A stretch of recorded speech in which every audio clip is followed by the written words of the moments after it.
One day millionaire ka ba? Kasi ako din.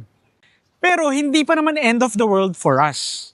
Mahirap kasi yun para sa future, di ba? I remember sina mama and si daddy, lagi nilang sinasabi before na to make provisions for tomorrow at wag maging one day millionaire. And one concept ang naalala ko doon when I was a financial advisor slash insurance agent.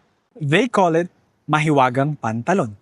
Let's say, typical maong pants. You have two pockets. Sa unang pocket could be your bank account or yung usual savings account mo.